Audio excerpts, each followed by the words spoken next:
Le chat botté, illustré par Jess Stockham, les éditions 1, 2, 3 Soleil.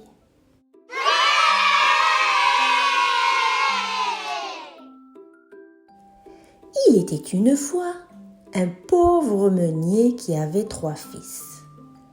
À sa mort, l'aîné de ses fils eut le moulin en partage. Le deuxième eut l'âne.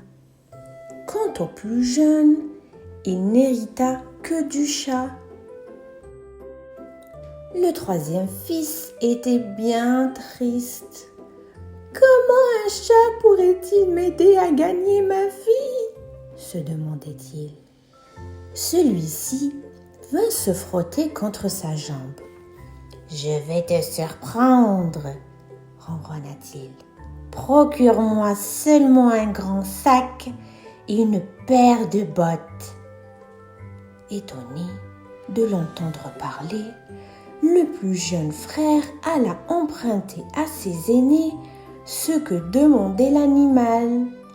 Le chat enfila des bottes, prit le sac et partit à travers les champs. Il glissa 2 belles carottes dans le sac et fit semblant de s'endormir. Peu de temps après, par l'odeur attirée, un lapin approcha. Il avança imprudemment à l'intérieur du sac. Aussitôt, le chat ferma le sac, emprisonnant ainsi le lapin. Le chat botté fila au palais du roi et demanda à être reçu. Il s'inclina bien bas et dit « Votre Majesté, mon maître vous fait porter ce lapin en cadeau. » « Et qui donc est votre maître ?» interrogea le roi. « Le marquis de Carabas, » inventa le chat botté. « Remercie-le chaleureusement, » répondit le roi. « J'adore le pâté de lapin, ça sera un festin. » 2 jours plus tard, le chat botté reprit le chemin des champs. Il laissa le sac ouvert avec du grain dedans. Il se cacha jusqu'à ce que 2 pigeons approchent. Comme la fois précédente, il offrit sa prise au roi. « Remercie donc ton maître, » dit le roi. « J'adore le pâté de pigeon, c'est si bon. » Le chat botté revint régulièrement au palais, comblant le roi de cadeaux. « Qui donc est ce marquis de Carabas, si grand chasseur ?» se demanda le roi. Un jour, le chat botté vit le roi et sa fille se promener le long de la rivière. Il fila prévenir son maître. « Vite !» miaula-t-il. « Va te baigner, dépêche-toi !» Dès que son maître fut dans l'eau, le chat botté fit disparaître ses habits et courut vers le carrosse royal. « À l'aide! À l'aide! Mon maître, le marquis de Carabas, se noie !» Aussitôt, les valets du roi se précipitèrent au secours du jeune fils du meunier, sidéré d'être ainsi sauvé. « Des voleurs ont jeté mon maître à la rivière et ont dérobé ses habits, » mentit le chat botté.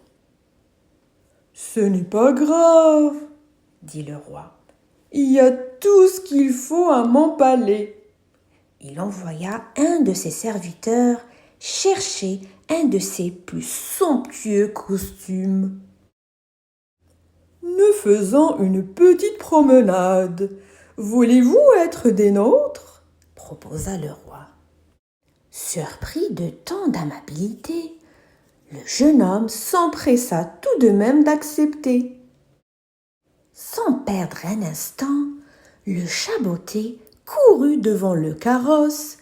Il vit des paysans qui travaillaient dans les champs. Le roi arrive, leur annonça-t-il. S'il vous pose la question, répondez-lui que ces champs appartiennent au marquis de Carabas. Comme le chat l'avait prévu, le carrosse s'arrêta. Plongés dans leur conversation, la princesse et le jeune homme n'y prêtèrent guère attention. Le roi demanda aux paysans à qui étaient ces champs. « Votre Majesté, ils sont au marquis de Carabas. »« Oh, répondit le roi, ce sont de bonnes terres. » Sans perdre un instant, le chat botté courut devant le carrosse. Il vit des bûcherons qui coupaient du bois. « Le roi arrive, leur annonça-t-il. S'il vous pose la question, répondez-lui que ces bois appartiennent au marquis de Carabas. » Comme prévu, le carrosse s'arrêta. Plongés dans leur conversation, la princesse et le jeune homme n'y prêtèrent guère attention. Le roi demanda au bûcheron à qui étaient ces bois. « Votre Majesté, ils sont au marquis de Carabas. »« Oh, répondit le roi, ce sont de bonnes forêts. » Sans perdre un instant, le chat botté courut devant le carrosse. Au haut d'une colline se dressait un château entouré de champs et de bois. Le chat toqua au portail et demanda à parler au maître des lieux. Dans ce château vivait un vieux sorcier mal aimable et toujours affamé. « Un chat botté !» se moqua-t-il. « Envoyez-le-moi, j'ai justement un petit creux. Je n'en ferai qu'une bouchée. » Le chat était terrifié, mais il ne voulait pas le montrer. Il dit « Tu n'es même pas un vrai sorcier.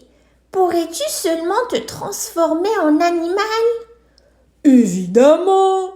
Choisis celui que tu veux et tu vas voir. » Alors un lion, mais un lion qui s'apprêterait à faire un somptueux dîner.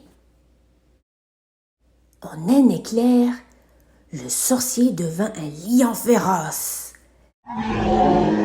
Apparut une table bien garnie. Le chat dit alors « Te transformer en petite bête doit être sûrement plus difficile. En souris, par exemple. » « Facile. » Instantanément, il se transforma en souris. Le chat lui sauta dessus, un bon coup de dent, et ce fut la fin du vilain sorcier. « Juste à temps, » pensa le chat botté en entendant le carrosse royal s'arrêter dans la cour. « Bienvenue dans la demeure du marquis de Carabas, votre Majesté, le dîner est servi. » Le roi, la princesse et le fils du meunier s'attablèrent devant les innombrables plats, fruits et desserts qui étaient prévus pour le lion. Ce fut un joyeux banquet. « Je ne me suis pas autant amusé depuis bien longtemps. » dit le roi. « J'espère que nous aurons l'occasion de nous revoir. » « Vous n'avez donc pas faim ?» demanda la princesse au chat. « Miaou, merci, miaou, j'ai déjà mangé. » Le roi et sa fille revinrent souvent au château. La princesse et le jeune châtelain s'appréciaient tellement qu'ils décidèrent de se marier. Il y eut une grande fête. Quant au chat, qui avait tant fait pour la fortune de son maître, il goûtait un repos bien mérité. Allongé au soleil, Il racontait à ses chatons de longues histoires où les sorciers se transformaient en souris et les meuniers en châtelains.